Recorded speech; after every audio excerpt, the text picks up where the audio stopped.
Next topic calendar. और calendar को हिंदी में बोलते हैं पंचांग।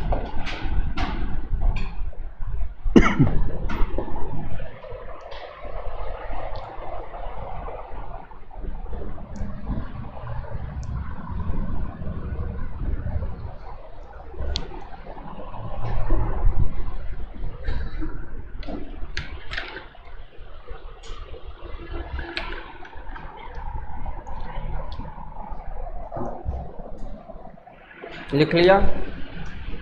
अब जो अपन कैलेंडर पढ़ेंगे वो कौन सा कैलेंडर है? अंग्रेजी कैलेंडर, इंटरनेशनल कैलेंडर, अंतर्राष्ट्रीय कैलेंडर भी हम बोल सकते हैं। इसमें जनवरी से दिसंबर तक के महीने होते हैं, है ना। जिसमें जनवरी से दिसंबर तक के महीने हो वो वाला कैलेंडर अपन पढ़ेंगे। उस कैलेंडर को इंटरनेशनल कैलेंडर या अंग्रेजी कैलेंडर भी कहा जाता है। और इस कैलेंडर का निर्माण सोलर ईयर के आधार पर बना है। सोलर ईयर के आधार पर। सोलर ईयर हिंदी में क्या बोलते हैं इसको? सौर वर्ष। सौर वर्ष। इस सौर वर्ष के आधार पर कैलेंडर बना है, अंग्रेजी कैलेंडर बना है। सोलर ईयर का मतलब जानते हो क्या? सौर वर्ष का मतलब जानते हो? सुना है सौर वर्ष शब्द? देखो, सौर वर्ष या सोलर ईयर किसको बोलते हैं? पृथ्वी जितने समय में सन का, सूरज का एक चक्कर लगाती है, जितने समय में सूरज का चक्कर लगाती है उसे सौर वर्ष या सोलर ईयर कहते हैं। तो पृथ्वी कितने समय में सूरज का एक चक्कर लगाती है? 365 सही 1/4 दिन। 1/4 का मतलब क्या है? 1/4 का मतलब क्या है? 1/4। एक दिन कितने घंटे का होता है? और आधा दिन 12 घंटे का। 1/2 दिन 12 घंटे का। और 1/4 दिन 6 घंटे का। यानी 1/4 दिन को आप 6 घंटे भी कह सकते हैं। पृथ्वी 365 दिन और 6 घंटे में चक्कर लगाती है सूरज का एक, उसे कहा जाता है एक सौर वर्ष। समझ गए बात को? इस सौर वर्ष के आधार पर कैलेंडर बना है। अब यहाँ जैसे घड़ी की सबसे छोटी यूनिट, सबसे छोटी इकाई सेकंड होती है, वैसे कैलेंडर की सबसे छोटी यूनिट, सबसे छोटी इकाई क्या होगी? घड़ी की सबसे छोटी इकाई क्या है? सेकंड। घड़ी में सेकंड, मिनट और घंटे होते हैं, सबसे छोटी यूनिट सेकंड होती है। तो कैलेंडर में दिन, महीने, सप्ताह, वर्ष होते हैं, तो सबसे छोटी यूनिट क्या होगी? दिन होगी ना। तो कैलेंडर जो है उसमें सबसे छोटी यूनिट दिन होती है। तो 365 दिन की 365 तारीख बन जाएगी कैलेंडर में। पर 1/4 दिन की यानी कि 6 घंटे की कोई तारीख होगी क्या? अगर इस ड्यूरेशन को कैलेंडर में सेट किया जाए तो 365 दिन तो शो हो सकते हैं, पर 1/4 दिन शो नहीं हो सकता, क्योंकि 1/4 दिन का मतलब है 6 घंटे, और 6 घंटे की कोई डेट नहीं होती है। तो क्या किया है? इस सोलर ईयर को, इस सौर वर्ष को 2 पार्ट में डिवाइड किया है। कैसे कैसे? कि 365 दिन की जो वर्ष है उसे तो हम साधारण वर्ष बोल देंगे। साधारण वर्ष अभी लिखना नहीं है, पहले समझ लेना। यानी सोलर ईयर को, सौर वर्ष को 2 भागों में बांटा है, साधारण वर्ष और अधिवर्ष। अधि यानी लीप, अधिवर्ष यानी लीप ईयर। लीप वर्ष बोल दो, लीप ईयर बोल दो, बात एक ही है। साधारण वर्ष का मतलब नॉर्मल ईयर। ठीक है, बात समझना। सौर वर्ष के आधार पर ये साधारण वर्ष और लीप वर्ष आई है। कैसे आई है? कि सौर वर्ष में 365 सही 1/4 दिन होता है, और 365 सही 1/4 दिन की एक सौर वर्ष होती है, पर उसको कैलेंडर में शो नहीं कर सकते, इसलिए इसको 2 पार्ट में डिवाइड किया है, साधारण वर्ष और लीप वर्ष। साधारण वर्ष में तो 365 दिन हो गए भाई, पर तुम समझ रहे हो, सौर वर्ष के आधार पर कैलेंडर बनाया और सौर वर्ष से 365 दिन साधारण वर्ष में रख लिए, तो यहाँ 1/4 बच गया कि नहीं बच गया? दूसरे वर्ष भी 365 दिन की साधारण वर्ष मानोगे तो फिर 1/4 बच गया। तीसरे वर्ष भी 1/4 बच गया, और चौथे वर्ष भी जब 1/4 बचेगा तो इन सब का मिलकर के क्या बन जाएगा, 1 दिन। यानी ये 6-6 घंटे 1/4 1/4 1/4 हर साल बचते रहेंगे तो 4 साल में 1 दिन बन जाएगा। अब चौथे साल जो वर्ष आएगी 365 दिन तो होंगे ही, पर 1 दिन ये एक्स्ट्रा ऐड हो जाएगा जिसमें हम कहेंगे 366 दिन। ध्यान से समझना, यहाँ सौर वर्ष को ही 2 पार्ट में डिवाइड करके साधारण वर्ष और लीप वर्ष का निर्माण किया है। साधारण वर्ष में तो 365 दिन है और लीप वर्ष में कितने दिन है, यानी लीप वर्ष किसे कहते हैं, ऐसी वर्ष जिसमें 366 दिन हो उसे लीप वर्ष कहते हैं। और साधारण वर्ष किसे कहते हैं, ऐसी वर्ष जिसमें 365 दिन हो। ग्रेगरी के अनुसार जो यहाँ पे 1 दिन का अंतर है वो फरवरी महीने में है, यानी कि फरवरी महीने में यहाँ 28 दिन होंगे और यहाँ पे फरवरी महीने में कितने दिन होंगे, 29 दिन होंगे। क्लियर है? अच्छा, 29 दिन होंगे 366 दिन वाली वर्ष में। 366 दिन वाली वर्ष को अधिवर्ष कहते हैं, लीप वर्ष कहते हैं। ये लीप वर्ष कितने साल में आएगी भाई, 4 साल में आएगी कि नहीं आएगी? हाँ, तो हम कहेंगे प्रत्येक 4 वर्ष में आती है। अब प्रत्येक 4 वर्ष में आती है, इसलिए इस साधारण वर्ष और लीप वर्ष की पहचान के लिए भी 4 का ही भाग देते हैं, यानी कि 4 का भाग साधारण वर्ष में तो पूरा पूरा नहीं जाता है, पूरा पूरा नहीं जाता है, लेकिन जब लीप वर्ष में 4 का भाग देंगे तो 4 का भाग लीप वर्ष में पूरा पूरा जाता है। ठीक है, जैसे समझना इस बात को, कहना मैं ये चाह रहा हूँ कि जैसे कोई आप प्रश्न कर रहे हो और उस प्रश्न में वर्ष दे रखी है 2005। अब मैं प्रश्न को तब सॉल्व करूँगा जब मुझे पता ये चलेगा कि 2005 साधारण वर्ष है या लीप वर्ष है। तो इस 2005 की पहचान करनी है, ये साधारण है या लीप है, तो इसमें भाग देना है। कितने का भाग देना है, 4 का, क्योंकि लीप वर्ष कितने साल में आती है, 4 साल में। अब 4 साल का पूरा पूरा 4 का भाग पूरा पूरा जाएगा तो लीप होगी और नहीं जाएगा तो साधारण होगी। अब आप समझना, 2005 में 4 का भाग देंगे, अब 2005 में 4 का भाग देंगे तो बताओ भाग पूरा पूरा जाएगा क्या, नहीं जाएगा। अब तुम कहोगे कि कैसे, पहले भाग देंगे तभी तो पता चलेगा कि भाग जाएगा कि नहीं जाएगा। तो 4 का भाग देने की जरूरत नहीं है, क्योंकि 4 का भाग दे करके तुम वैल्यू निकालोगे और वैल्यू थोड़ी पूछिए। यहाँ तो ये है कि 4 का भाग जाएगा तो लीप वर्ष, नहीं जाएगा तो साधारण वर्ष।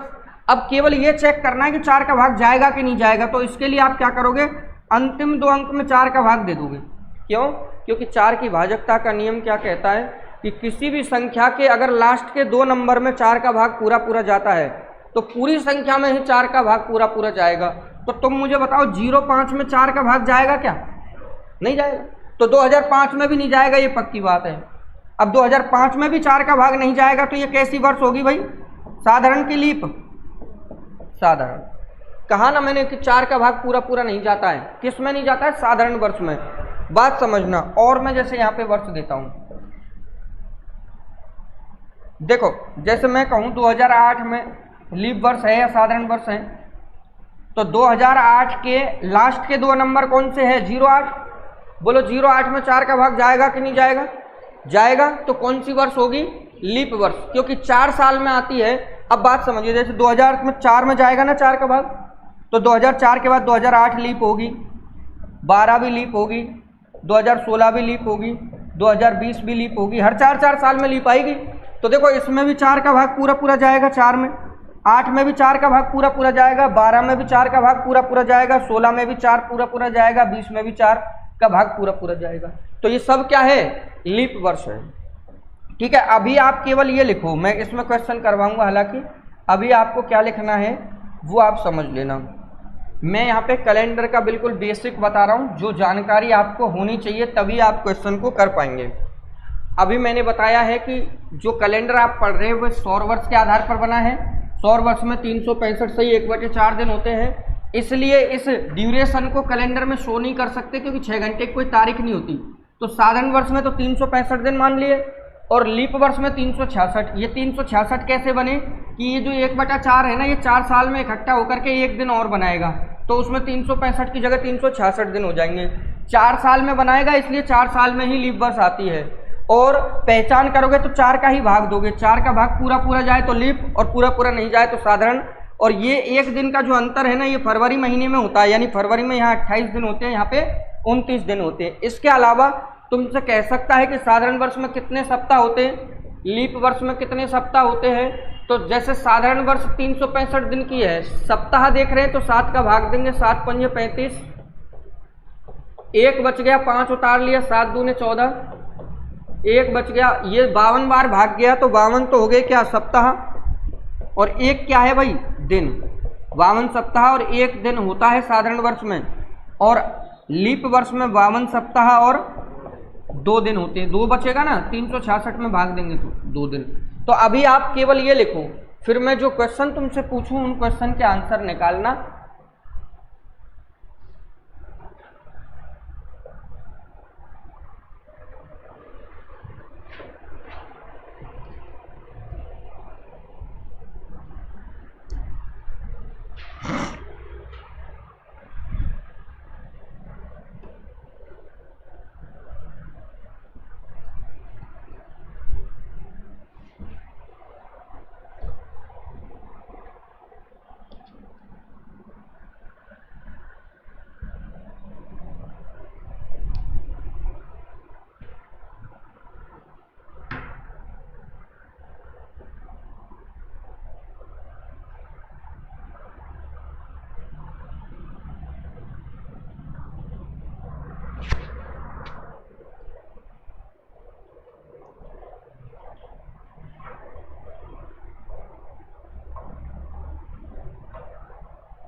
लिख लिया। चलो अब ये जो जानकारी मैंने दी है, इस जानकारी के आधार पर आपको क्वेश्चन करने हैं 4। नहीं लिखा क्या? दोबारा लगाओ, लिख लिया। पहला क्वेश्चन है, निम्न में से कौन सी लीप वर्ष है। और दूसरा क्वेश्चन है कि निम्न में से कौन सी लीप वर्ष नहीं है। और तीसरा क्वेश्चन है, निम्न में से कौन सी साधारण वर्ष है। और चौथा क्वेश्चन है कि निम्न में से कौन सी साधारण वर्ष नहीं है। तो यहाँ पे मैं ऑप्शन लिख रहा हूँ।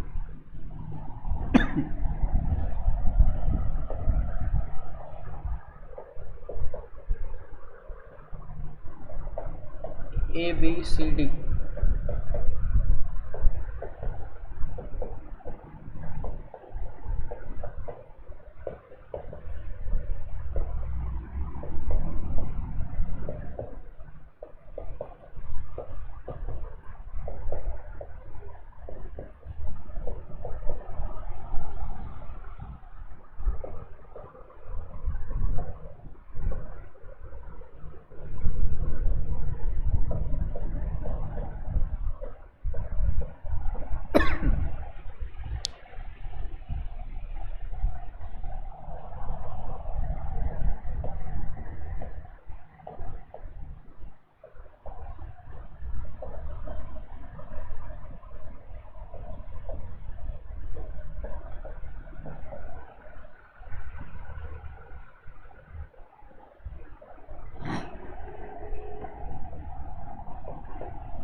ठीक है, ये 4 क्वेश्चन है तुम्हारे सामने।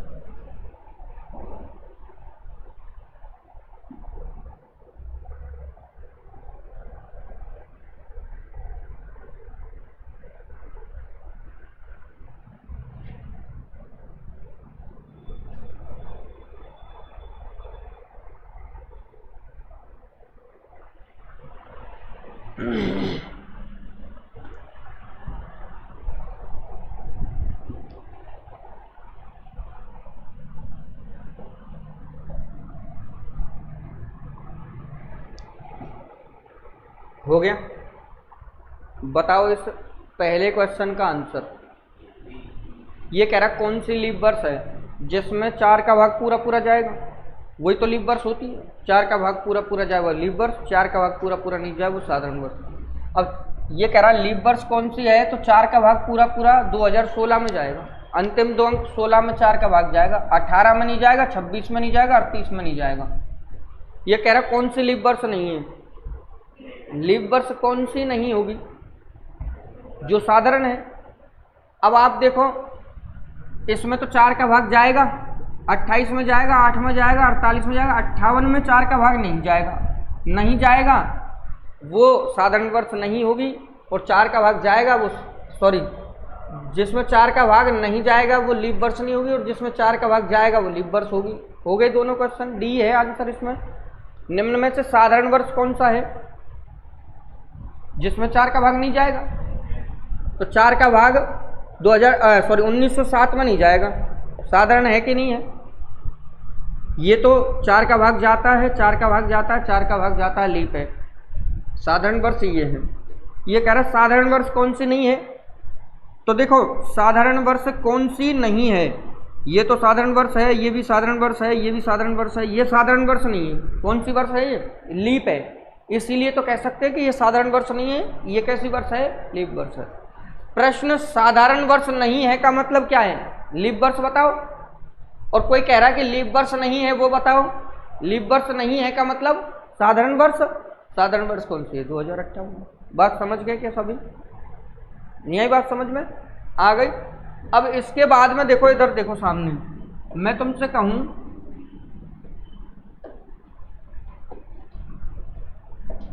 1600, 1700, 1800, 1900, 2000, 2100, 2200, 2300, 2400, 2500, 2600, 2700, 2800। लास्ट के दो अंक क्या है यहाँ पे? 0।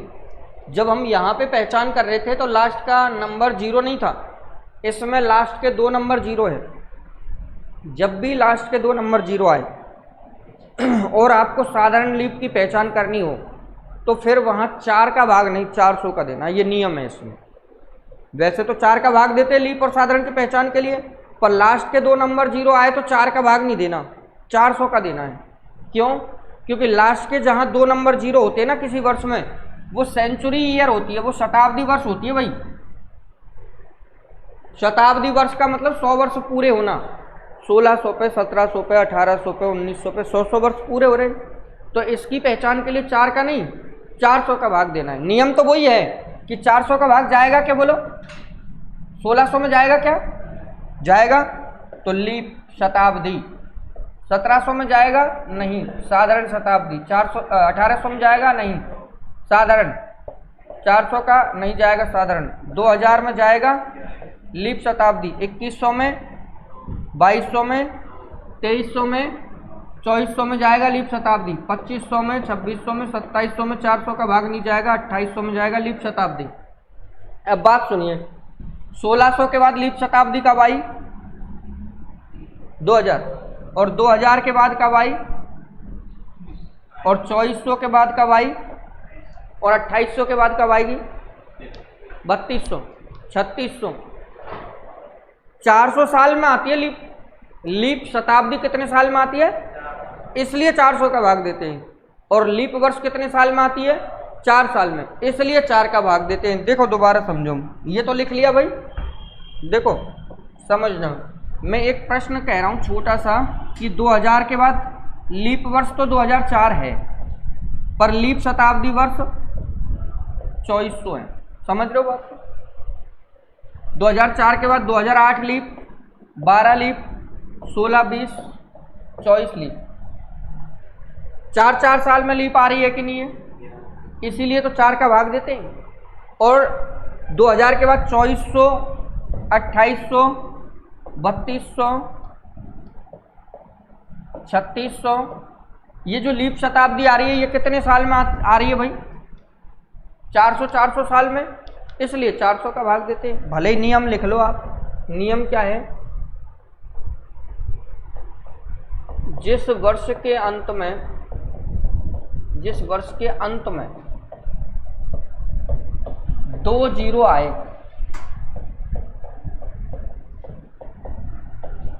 वह शताब्दी वर्ष होती है, वह शताब्दी वर्ष होती है। उसकी लीप या साधारण पहचान के लिए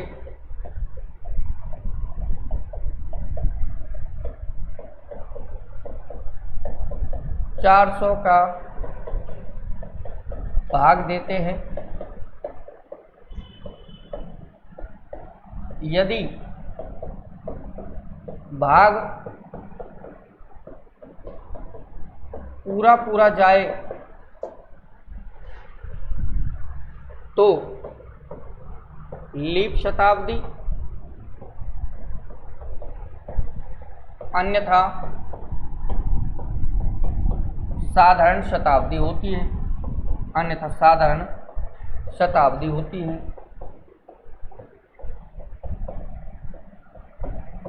ये आपको मैंने बता दी शताब्दी के बारे में।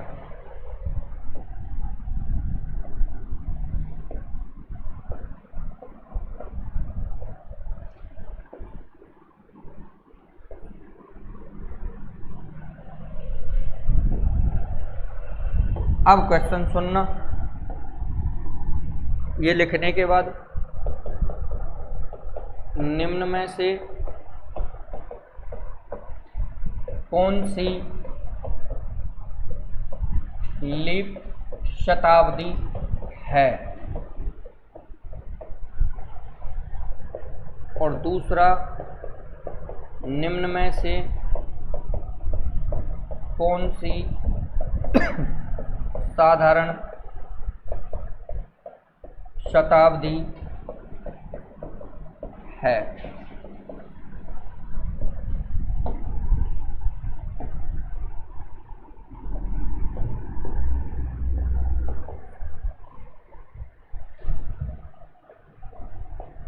सत्रह सौ, 2500, 2700, 3600।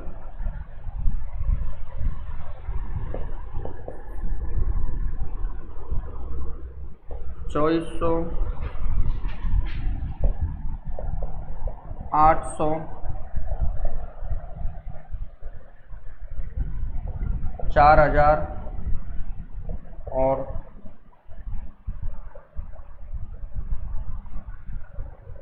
3800।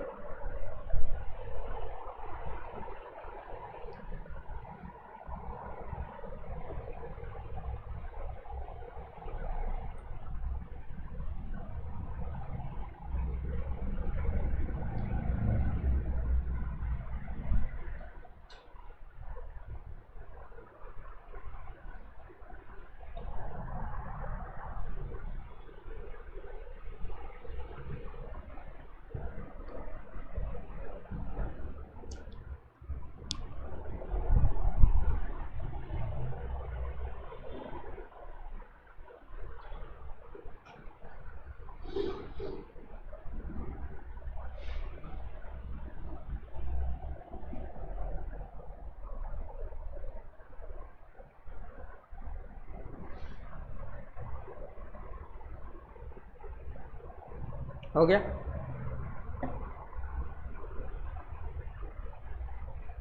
पानी की बोतल ले आना, उधर से रखी होगी, वहाँ नहीं रखी हो तो बढ़िया।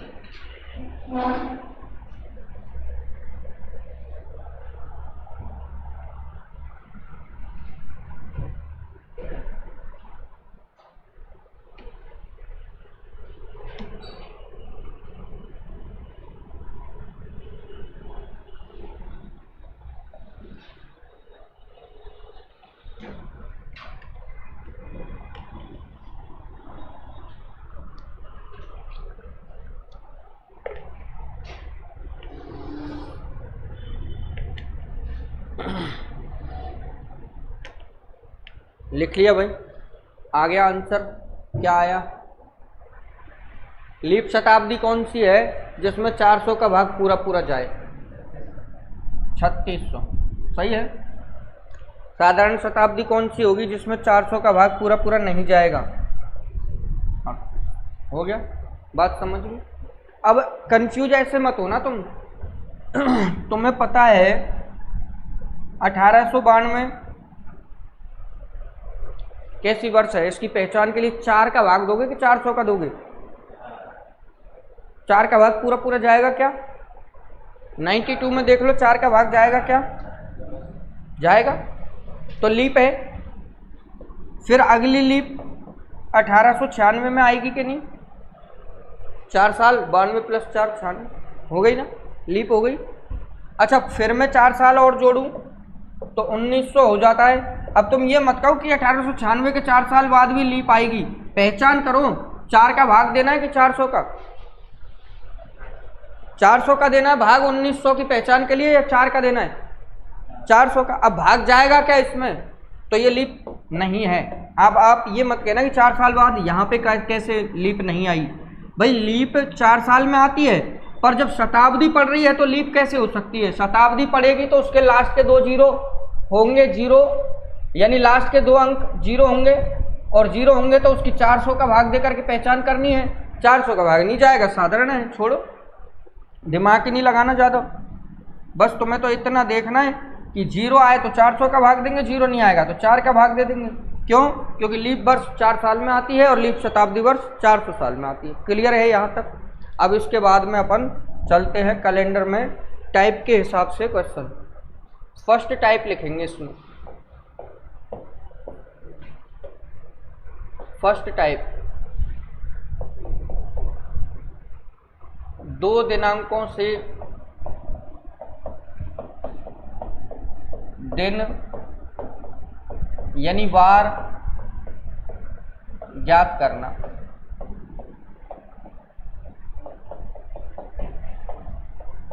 Find the day to double date.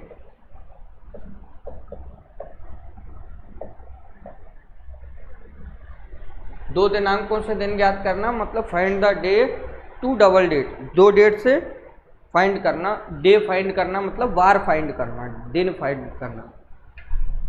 या तीन तरह के क्वेश्चन आते हैं इस एक टाइप में, तीन तरह के क्वेश्चन होंगे। अब मैं पहले लिख रहा हूं कैसे होंगे तीन तरह के, है ना, तुम समझना इसको। पहला तो होगा डे डिफरेंस वाला क्वेश्चन, डे डिफरेंस वाला क्वेश्चन यानी दिनों के अंतर वाला प्रश्न। दिनों का अंतर किस में? जो प्रश्न में दो डेट दे रखी है उनमें। या मैं कह रहा हूं दो दिनांकों से दिन ज्ञात करना, तो मतलब प्रश्न में दो डेट दे रखी होंगी। अगर उन दोनों डेट में डिफरेंस केवल दिन का है तो वो ए टाइप का प्रश्न होगा। अगर उन दोनों डेट में मंथ डिफरेंस है तो वो महीने के अंतर वाला प्रश्न होगा, महीने के अंतर वाला प्रश्न, महीने का अंतर। और अगर वो दोनों डेट अलग अलग वर्ष की है और तारीख महीना समान है तो वहां हम बोलेंगे कंप्लीट ईयर डिफरेंस, यानी पूरी वर्ष का अंतर, पूरी वर्ष का अंतर। अब समझना, मैं एग्जाम्पल से यहाँ तीनों टाइप को समझा रहा हूँ, ए बी सी तीनों को समझा रहा हूँ। मुझे बताना जो भी मैं यहाँ क्वेश्चन लिख रहा हूँ वो इनमें से कौन से टाइप से है। जैसे मैं क्वेश्चन लिख रहा हूँ किसी वर्ष में 3 जनवरी को बुधवार है, तो उसी वर्ष में या उसी महीने में 25 जनवरी को क्या वार होगा। देखो समझो, टाइप का नाम दो दिनांकों से दिन ज्ञात करना। तो दो दिनांक है क्वेश्चन में, एक दिनांक का तो दिन दे रखा है, दूसरी का पूछा है, तो इन दोनों दिनांकों में बोलो अंतर, दिनों का, महीनों का या वर्ष का। तो ये जो प्रश्न है ये ए टाइप से है। और अगर मैं यहाँ पे ऐसे लिख दूं कि किसी वर्ष में 3 जनवरी को बुधवार है तो 25 जून को क्या वार होगा। अब यहाँ भी दोनों डेट है, दो डेट है, एक डेट का पूछा है दिन, एक डेट का दिया गया है, पर इन दोनों डेट में जो डिफरेंस है वो महीनों का है कि वर्ष का है, तो ये महीनों के अंतर वाला प्रश्न हो गया। और तीसरे प्रश्न में मैं लिख रहा हूँ यदि 3 जनवरी 2001 को बुधवार है तो 3 जनवरी 2002 में क्या वार होगा या 2003 में क्या वार होगा। तो यहाँ पे अंतर वर्ष का है पर पूरी वर्ष का है, क्योंकि तारीख महीना दोनों में क्या है, समान है, इसलिए पूरी वर्ष। अब तुम कहो कि यहाँ 8 जनवरी नहीं आ सकता क्या, या 27 जुलाई नहीं आ सकता क्या? आ सकता है, फिर वो वर्ष का अंतर होगा, पूरी वर्ष का नहीं होगा। तो मैं पहले पूरी वर्ष का अंतर बताऊंगा, उसके बाद में वर्ष का अंतर बताऊंगा। ठीक है। अब देखो आप यहाँ केवल आप ये समझो कि पहले टाइप में तीन तरह के जो प्रश्न आएंगे वो कौन से आएंगे। ये तीनों प्रश्न कैसे हैं, जिसमें यहाँ पे तो दिनों का अंतर है, यहाँ महीनों का अंतर है और यहाँ पे पूरी वर्ष का अंतर है। तो मैं आपको अभी पहले टाइप का क्वेश्चन बताऊंगा। पहले तो आप ये टाइप का नाम लिखो, इसमें 3 टाइप है, फिर अपन फर्स्ट टाइप स्टार्ट करेंगे। आधा सा कैलेंडर हो जाएगा लगभग तुम्हारा इसमें।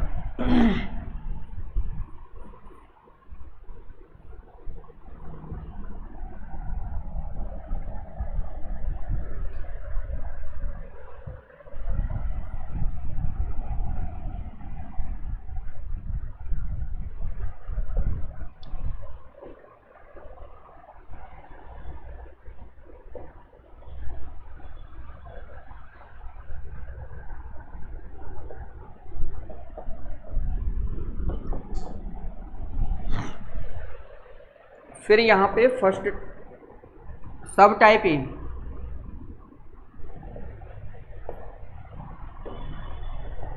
ए सब टाइप, डे डिफरेंस,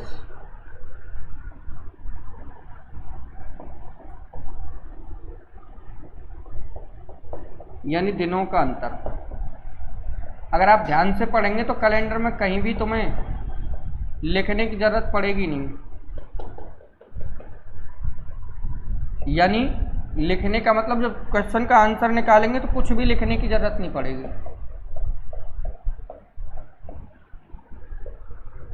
ये पढ़ोगे आप अभी।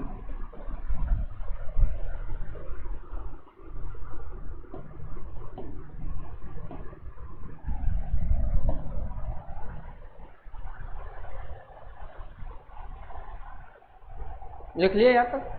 देखो मैं एक क्वेश्चन लिख रहा हूँ, उसी को जो अभी एग्जाम्पल में बताया था उसका सॉल्यूशन देखेंगे कैसे करेंगे, ट्रिक सीखेंगे। क्वेश्चन की लैंग्वेज में लिख रहा हूँ, यदि 3 जनवरी 3 जनवरी को बुधवार हो तो उसी वर्ष 25 जनवरी को क्या वार होगा। ठीक है, ये क्वेश्चन है। इसका डायरेक्ट सॉल्यूशन बता रहा हूँ, जहाँ आपको पेन चलाने की ज़रूरत नहीं है। सबसे पहले जब 2 डेट दी गई हो एक ही महीने की, अगर एक ही महीने की है ना 25 जनवरी और 3 जनवरी, एक ही महीने की अगर 2 डेट दी गई हो तो आप ये देखो कि पहली डेट के कितने दिन बाद दूसरी डेट आएगी। कहने का मतलब 3 जनवरी के कितने दिन बाद 25 जनवरी आएगी। अब ये निकालने के लिए कोई कैलकुलेशन नहीं है इतनी बड़ी। 25 में से 3 घटा दो, 25 में से 3 घटाया तो 22 आया, यानी 3 जनवरी के 22 दिन बाद 25 जनवरी आएगी। सही बात है ना? 3 जनवरी के 22 दिन बाद ही तो 25 जनवरी आएगी। 3 और 22 25। तो सबसे पहला काम अपना ये होता है कि हम पहली डेट से दूसरी डेट कितने दिन बाद या कितने दिन पहले आ रही है ये पता करते हैं। और ये पता करने के लिए बड़ी डेट में से छोटी डेट घटा दी, आ गया 2 सेकंड में। 25 माइनस 3 22, यानी 3 जनवरी के 22 दिन बाद। तो 22 दिन में आप देखो 7 का भाग दे करके कि कितने सप्ताह होंगे, कितने वीक पड़ेंगे इस 22 दिन में। 3 वीक। बुधवार के बाद 1 वीक आएगा तो भी बुधवार होगा, बुधवार के 2 वीक बाद भी बुधवार होगा, बुधवार के 3 वीक बाद भी बुधवार ही होगा। यानी कि 7 का भाग 22 में आपने दिया है, 7 × 21 3 बार गया, लेकिन बचा कितना? 1 ही तो बचा। और जो बचा है उसी से मतलब है अपन को। पूरे कैलेंडर में जब 7 का भाग दे रहे होंगे तो हम ये देख रहे होंगे कि कितना बचेगा। भाग कितनी बार गया इससे मतलब नहीं है, बचेगा कितना। 22 में 7 का भाग दिया, 7 × 21 1 ही तो बचा, बस इसी से मतलब है अपन को। 1 बचा। अब इसका करना क्या है, देखो तुम्हारे सामने कौन सी 2 तारीख है, 25 और 3। अब 3 का तो दे रखा है, 25 का ही तो पूछा है। 3 का क्या बार दे रखा है, सॉरी बुधवार दे रखा है। ठीक है, बुधवार दे रखा है, 3 तारीख का बुधवार दे रखा है। और निकालना कौन सी तारीख का है, तो 25 तारीख आगे वाली तारीख है ना, 3 से आगे वाली तारीख है। अगर आगे वाली तारीख का दिन निकालना है तो जो शेषफल आपने निकालना है उसको जोड़ दो। बुधवार में 1 जोड़ दिया, क्या आएगा, ये आंसर है तुम्हारा। बुधवार में 1 जोड़ दिया, ये तुम्हारा आंसर है गुरुवार। और ये कैलकुलेशन कितनी सी है देखो, इसको मैं अभी हटा रहा हूं। ये कैलकुलेशन कितनी सी है ये देखो तुम।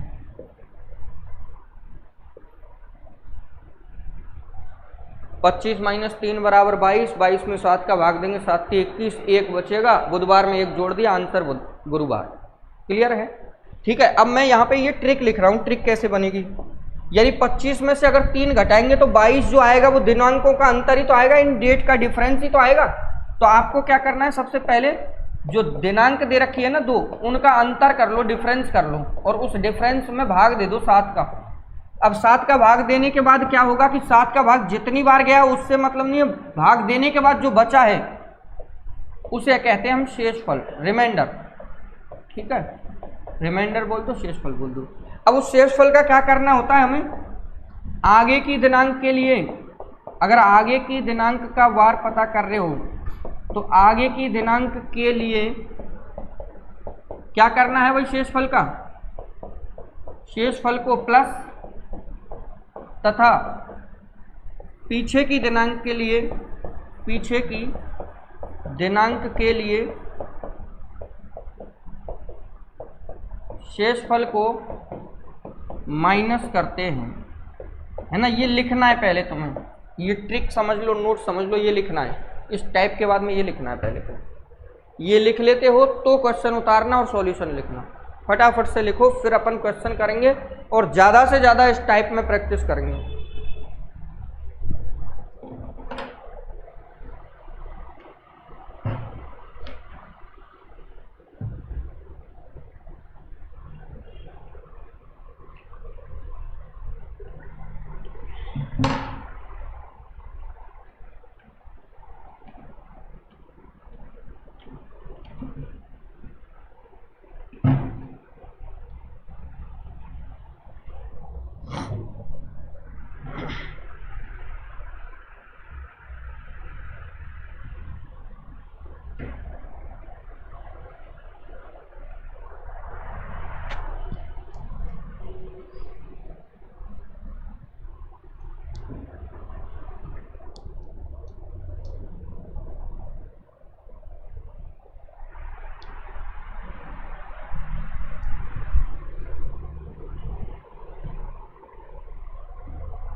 लिख लिया? अच्छा, इसका सॉल्यूशन भी लिखा क्या तुमने? लिख लिया? इसका सॉल्यूशन देख लेना अगर कन्फ्यूजन हो तो। दिनांकों का अंतर यानी 25 माइनस 3 बराबर 22 बटे 7, 7 के 21, 1 बचेगा। 1 बचेगा। 3 तारीख का तो वार दे रखा है, 25 का वार पूछा है जो कि आगे की तारीख है। आगे की तारीख का वार निकालना है, 25 का वार निकालना है, इसलिए शेषफल को बुधवार में प्लस कर देंगे। आंसर गुरुवार हो जाएगा, थर्सडे हो जाएगा। अगर इसी क्वेश्चन को मैं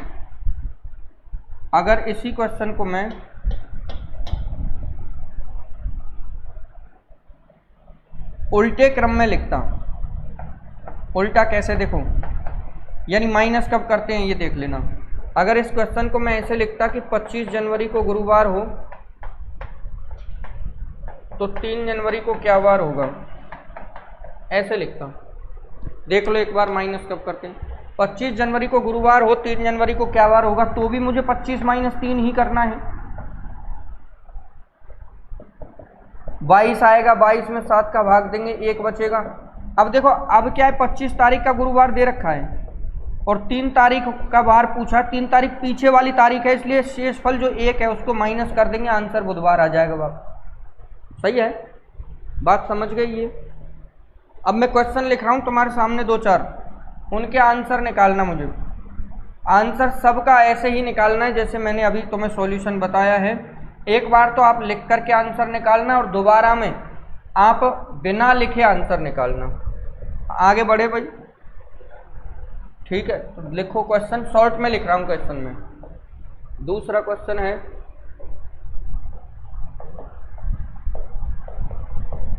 यदि 7 अगस्त को शुक्रवार हो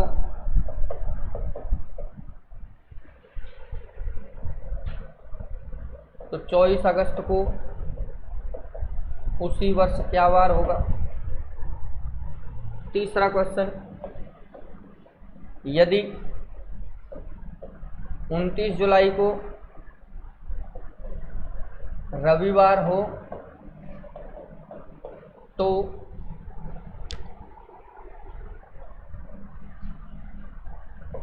6 जुलाई को क्या वार होगा। यदि 5 अप्रैल को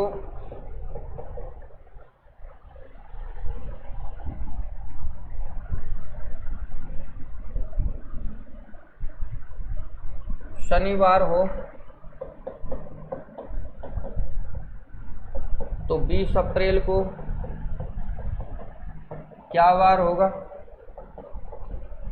यदि 10 दिसंबर को सोमवार हो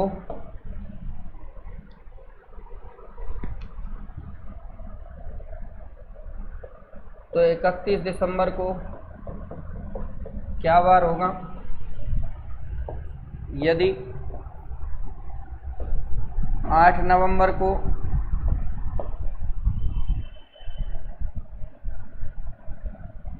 मंगलवार हो तो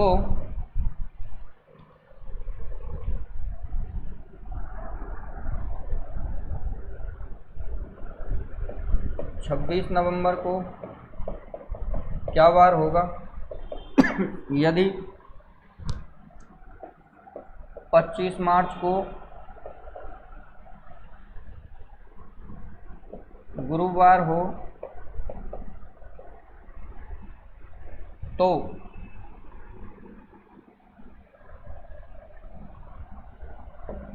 10 मार्च को क्या वार होगा?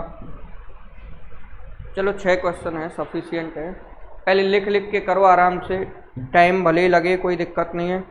उसके बाद में अपन इसमें प्रैक्टिस इस तरीके से करेंगे कि हमें यहाँ पे लिखना नहीं पड़े, फटाफट से आंसर आए।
हो गया?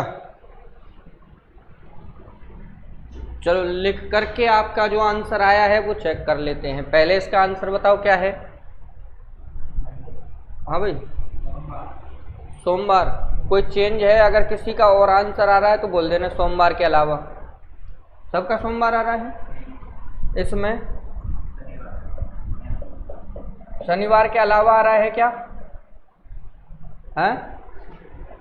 सही है। चलो इसमें बोलो तुम्हारा क्या करा ही नहीं है? क्यों? यही दो ही किए है क्या अभी? अच्छा, क्यों भाई ये पसंद नहीं आया क्वेश्चन? करके देखो। अप्रैल महीने है, 5 का दे रखा है 20 का। अच्छा, इसमें क्या आंसर आया? चलो इसमें भी नहीं आया आंसर कुछ। तुम्हारा किसी का भी आंसर आया क्या? अच्छा ठीक है, इसमें 13 रविवार आया है। इसमें शनि और इसमें वेडनेसडे। ठीक है, देखो अब आंसर निकाल रहे अपन। पहले तो लिख के ही कर लेते हैं। चलो 24 माइनस 7 कितना बचा? हाँ भाई 17। 17 में भाग देंगे 7 का, 7 दूने 14, कितने बचेंगे? 3। अब 7 का तो दे रखा है शुक्रवार। अब शुक्रवार में आपको 3 जोड़ना है, तभी तो 24 का वार आएगा। तो 3 जोड़ने के लिए देखो जल्दबाजी नहीं करनी। शनिवार, रविवार और सोमवार। आंसर सही होगा कि नहीं? सोमवार। ठीक है, 29 जुलाई रविवार, 6 जुलाई को वार पूछा है, तो 29 में से 6 घटाओ, कितना बचा? 23। 7 का भाग देंगे, 7 से 21, 2 शेष फल है। 29 का वार दे रखा है रविवार। अब बोलो 2 घटाना है या जोड़ना है? घटाना है, क्योंकि 6 तारीख का वार पता करना है। 6 तारीख पीछे की तारीख है, 2 घटाना है। रविवार में से 2 घटाओ, रविवार में से 1 घटाएंगे तो शनिवार, और 1 घटाएंगे तो शुक्रवार। आंसर क्या होगा? शुक्रवार। देखो 29 जुलाई, 6 जुलाई, 29 में से 6 गए, 23, 7 से 21, 2 बचा, 2 बचेगा। 29 तारीख को रविवार है, 2 घटा दीजिए, क्योंकि पीछे वाली तारीख का वार पूछा है। तो रविवार में से 2 घटाते समय गलती ना हो, इसलिए रविवार माइनस 2 का मतलब 2 सर्कल। रविवार से 1 पीछे जाएंगे शनिवार, और 1 पीछे जाएंगे शुक्रवार। तो ये आंसर गलत है, शनिवार। 5 अप्रैल, 20 अप्रैल, 20 में से 5 घटाओ, कितना बचेगा? 15। 7 का भाग देंगे, 7 दूने 14, 1 बचेगा। 7 दूने 14, 2 नहीं बचेगा। 15 में से 14 गए तो 1 ही बचेगा। 5 तारीख को है शनिवार, और तुम्हें निकालना है 20 का। तो 1 को शनिवार में जोड़ना है कि घटाना है? जोड़ना है। तो शनिवार प्लस 1 क्या हो गया? रविवार, यानी शनिवार से 1 आगे का वार रविवार। ये आंसर सही है। अब यहाँ देखो 10 दिसंबर को सोमवार, 31 दिसंबर का वार पूछा है, तो 31 में से 10 घटाओ, 21 बचा। 7 का भाग देंगे, 7 से 21, बचेगा कितना? 0। यानी 10 तारीख को सोमवार है, तो आपको जोड़ना घटाना कुछ भी नहीं है, क्योंकि 0 आया है। तो यहाँ पे भी आंसर सोमवार ही हो जाएगा। सोमवार सही है, रविवार गलत। ठीक है, यहाँ पे आ जाइए। 26 माइनस 8 कितना बचा भाई? 26 माइनस 8 कितना आया? 18। 7 दूने 14, कितना आया? 4। 8 तारीख को मंगलवार है, 4 जोड़ दो 26 तारीख का वार निकालने के लिए। तो 1 2 3 4, मंगलवार में 4 जोड़ेंगे, बुध गुरु शुक्र शनि। शनिवार आपका आंसर सही है। ठीक है, 25 मार्च को गुरुवार और 10 मार्च को, तो 25 में से 10 घटाओ, कितना बचेगा? 15। 7 का भाग दो, 7 दूनी 14, 1 बचेगा। अब यहाँ 25 का वार दे रखा है गुरुवार, और तुम्हें निकालना है 10 का, तो पीछे वाली तारीख है, 1 घटा दो गुरुवार में। आंसर क्या हो जाएगा? बुधवार। सही है कि नहीं बोलो? ये आंसर तुम्हारा सही है। कहीं भी गलती अगर हुई है तो चेक कर लीजिए, करेक्शन कर लीजिए। और कोई क्वेश्चन आपको इसमें और पूछना है तो आप कल वाली क्लास में पूछ लेना, है ना। आज की क्लास आपकी कंप्लीट है, पहले टाइप की।